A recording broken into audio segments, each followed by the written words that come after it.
engaging with schools wider is quite important in terms of strategic response. They fit in at a lot of levels. Teachers have a lot of access to young people. There's a lot of trusting relationships being built up there that can be used in order to raise awareness and in order to support people to explore and challenge misconceptions perhaps around the issue. So I think it's really, really important to make sure young people are involved. It does disproportionately happen to young people. It's not fair for these conversations to be had over their heads. If you are very sensitive and respectful in how you engage, and if you're sort of wanting to work with communities rather than against them, you end up with communities coming forward, disclosing, asking for help, and you can really work together there. So I mean, there's been a lot of cases. What you often find is schools don't realise that it's an issue amongst their student population, because if you're not proactive, then young people tend to not really talk about it. So we find there's been a lot of cases.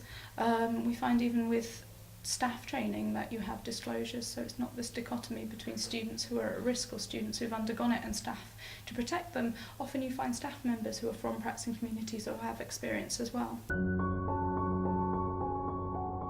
Making sure that information that they send out is in a lot of different languages, taking into account that some parents struggle with English and some parents struggle with IT skills, so just sending out e-newsletters is not enough.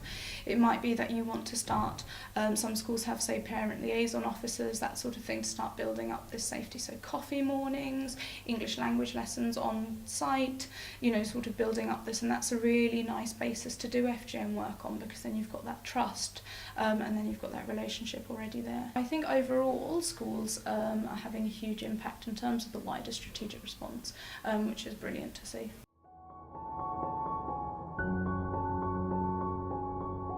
One of the things we do at school is we follow a protective behaviours programme, and we do that on an annual basis to make sure that everybody knows that they've got the right to say no if somebody's asking or wanting to do something that they're not happy with.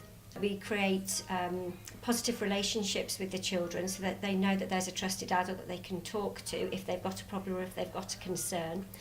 If we have families wanting to take children on an extended holiday, then we'd ask them about if we thought that they might be at risk of FGM. We would talk to them, woman to woman, sort of like, how, has that happened to you? We want to protect your child from that, but being very careful not to be judgmental about the culture and the life choices.